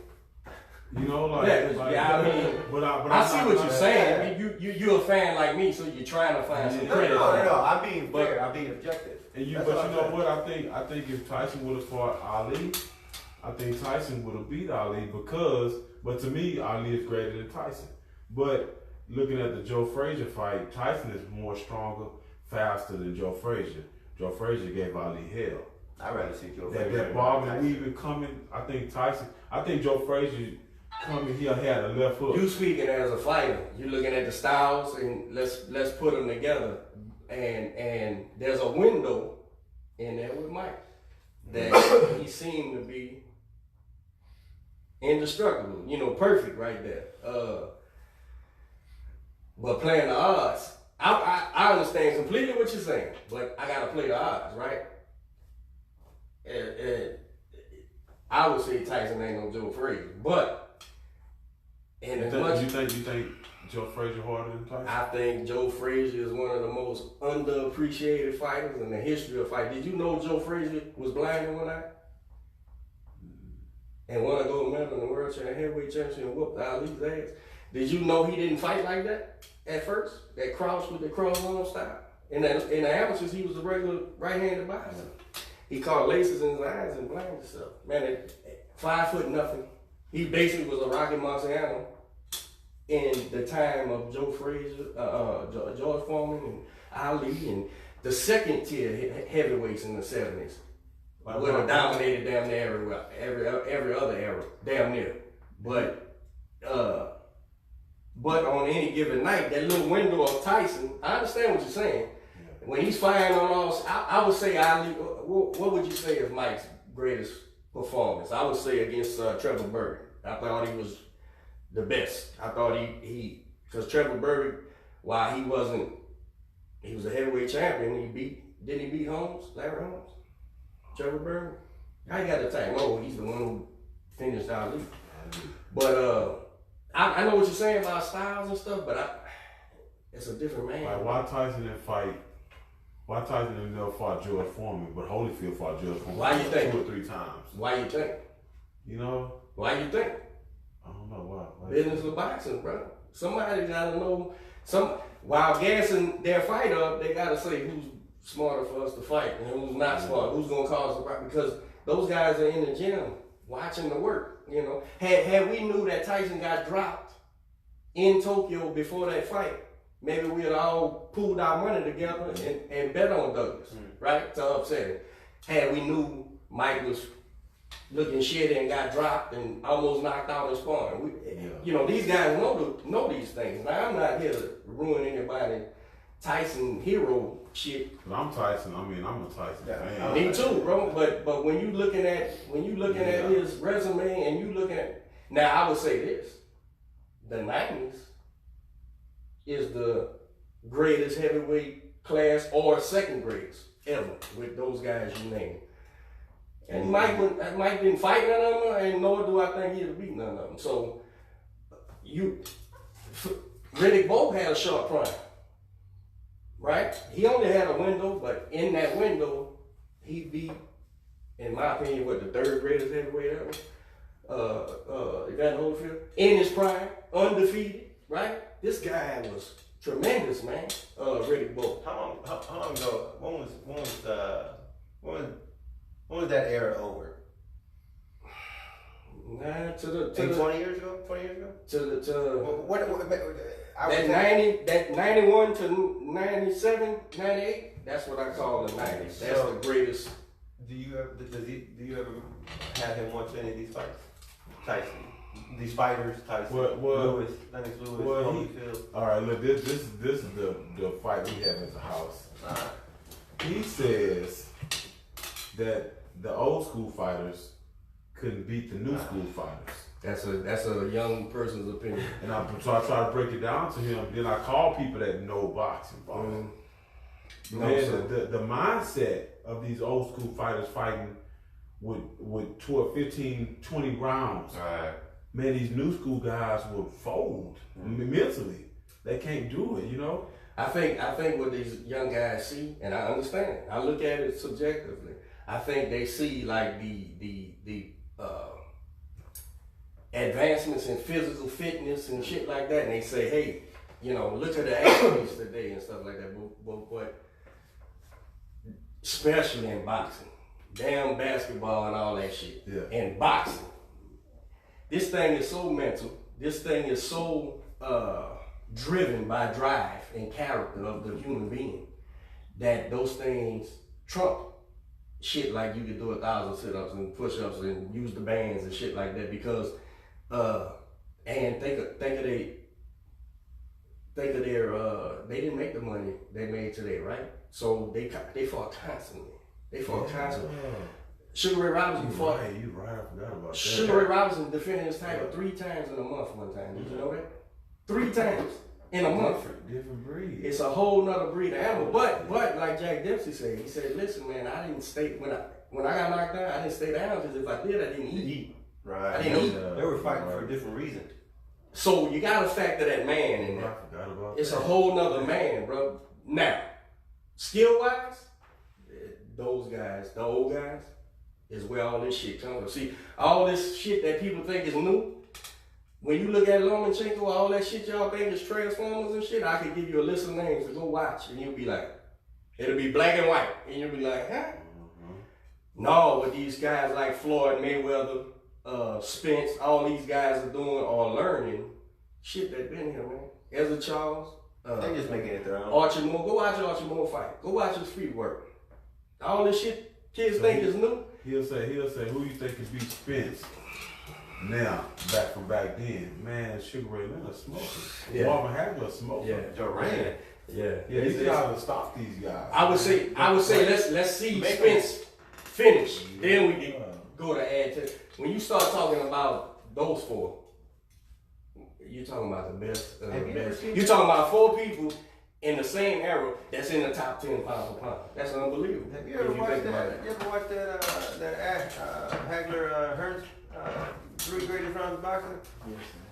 It's yeah, man. But you be patient. You don't lose focus with them.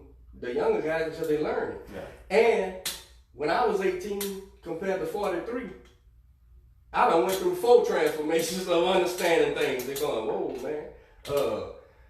That's all. It's a learning process of boxing, man. You like Wilder right now, really bro will beat him. destroy him. George Foreman to knock him out. Destroy him. You know, like them guys, Tyson, man. He shouldn't show up to the ring in Tyson, in his prime. That's what I'm saying.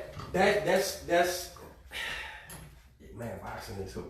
You realize in America all we had was boxing and baseball at one time. That was it. The heavyweight champion of the world was the man for everybody. For everybody, he was royalty. It wasn't no 4, 5, 6 champions. None of that shit, 18 man. belts, and you know. When Joe Louis was the man, he was the man for the world, the whole entire world.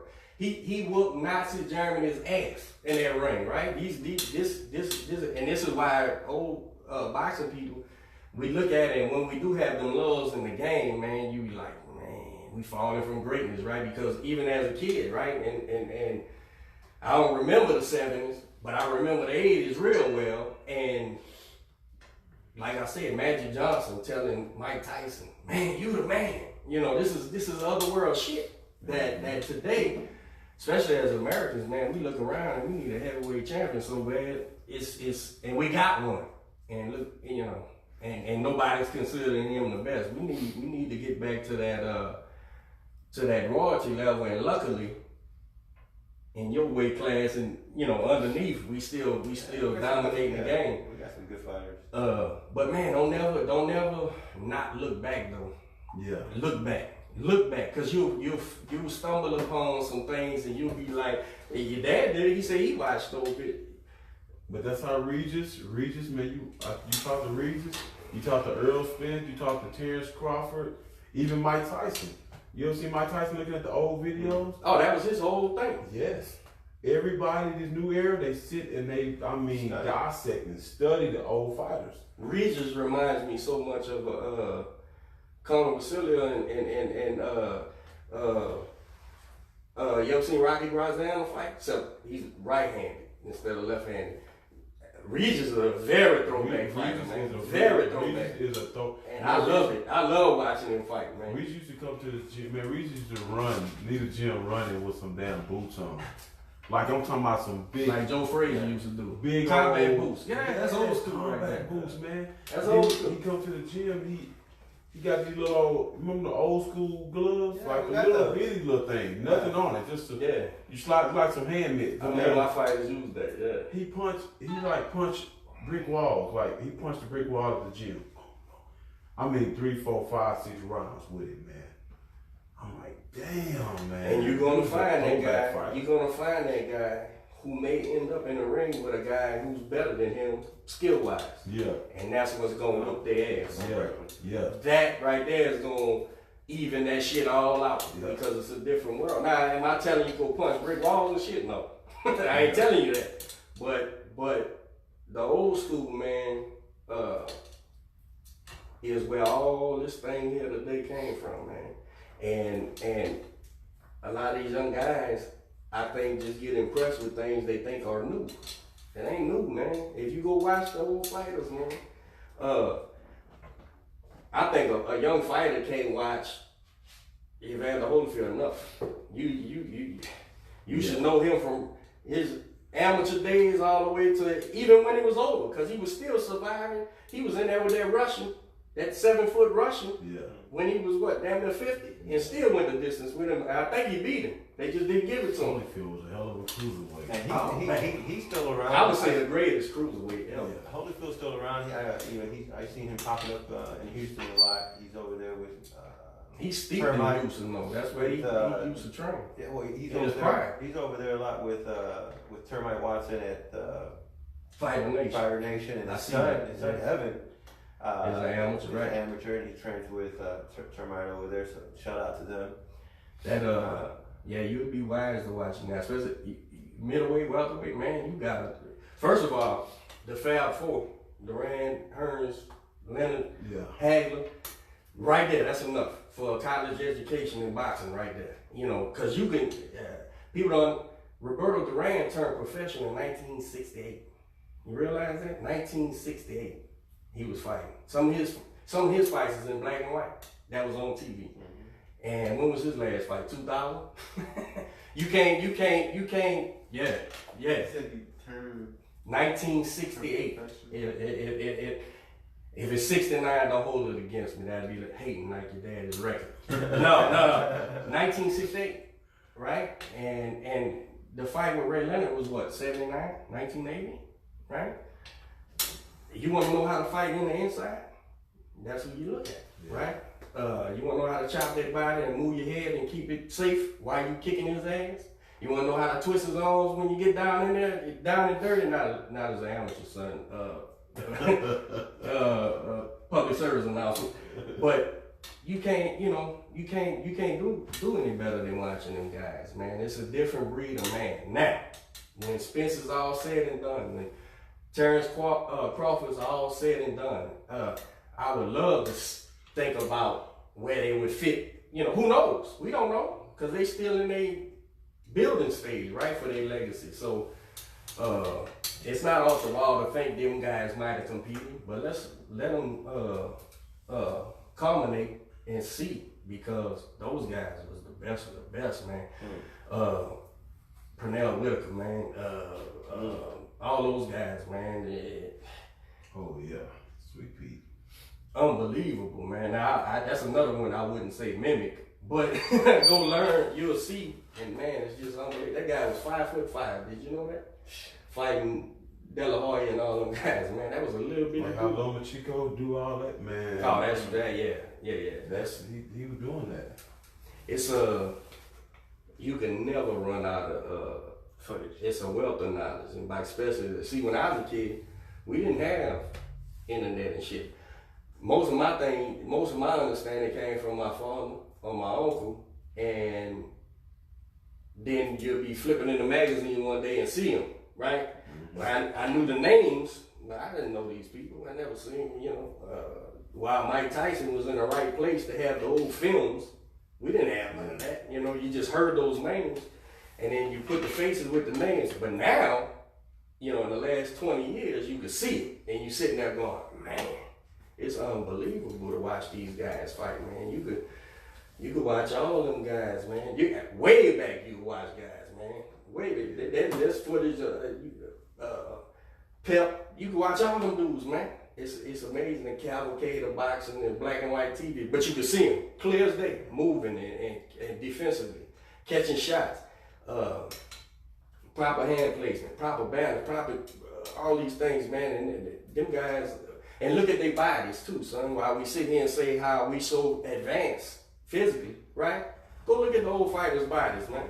Yeah, back then a heavyweight was only like 190 something. Yeah, 95. Yeah. Cut up, all cut up. Then you got Reds touch Baby Miller. Yeah, there was no such thing back then. But when Joe Louis did fight those big guys, because they had them, he destroyed their ass. You think? Yeah, that's what I'm saying. You think Big Baby Miller can fight 30 rounds? Hell no. Okay. Hell no. There was a Joe Louis fought a guy named Abe Simon. You can go look this up. Jewish guy. He was American though. His nickname was the Gorilla or Silverback or something like that. You know, because he looked like a damn silverback. His physical, I mean, he was hairy too, but he was just a big, strong, about 6'5", 6'6". Now, Joe Louis was 6'1", maybe 6'2", 195, 190. He beat that man like he stole something from him.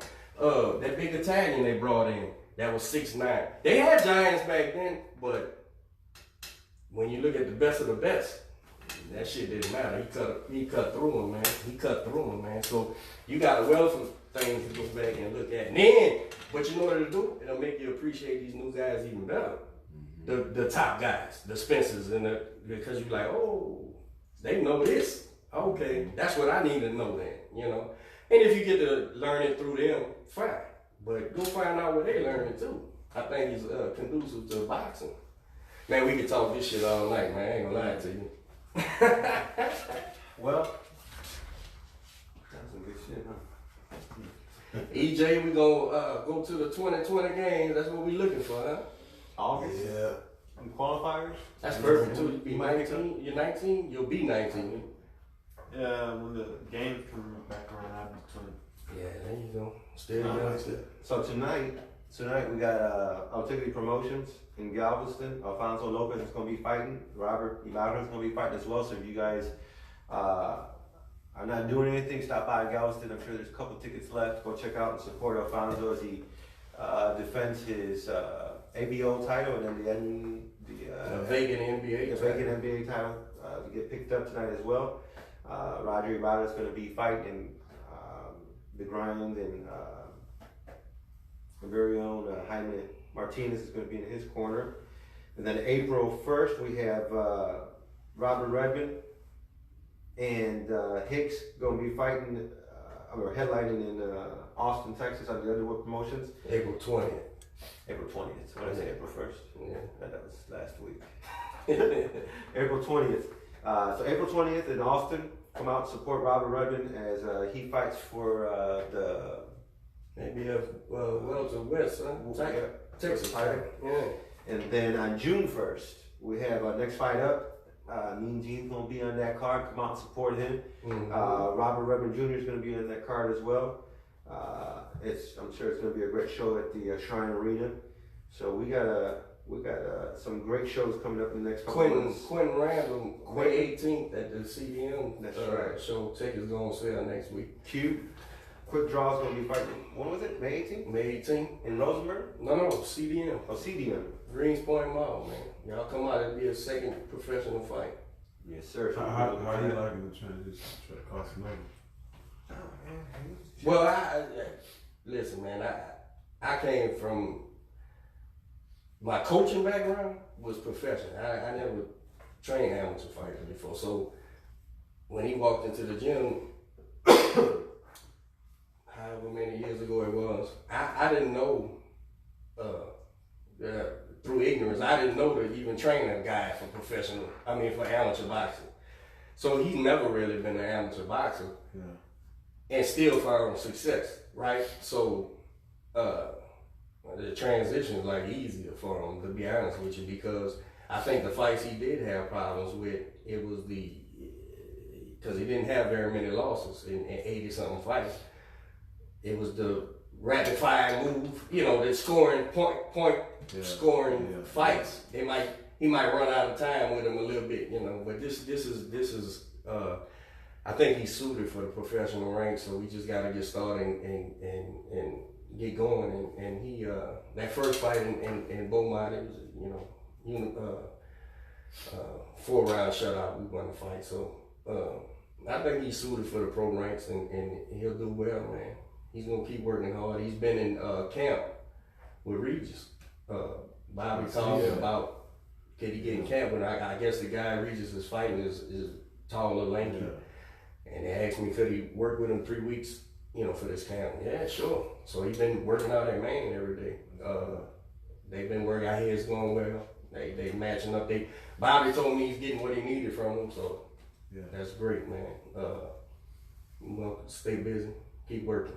That's right. Well, man, we appreciate y'all coming in. Absolutely. Where can they follow you? You have a Facebook, Instagram? I just have Facebook. There you go. You guys make sure you follow him. Yeah, Mean Gene Hill. Mean Gene Hill as he He gets got, ready for he his got next fight. Facebook, Twitter, Instagram, MySpace. There you go. He got it all. He got everything. When your fight gets closer too, we'll come in and start promoting it too, June. pushing it, man. Yeah, EJ I'm supposed told to me- be fighting tonight in Galveston, but I've been so tied up with EJ till I ain't have time to really just focus on my training. So Absolutely, that's boxing, man. All right, man. Well, we appreciate y'all coming in. Thank you so much. You gonna go do some work now, huh?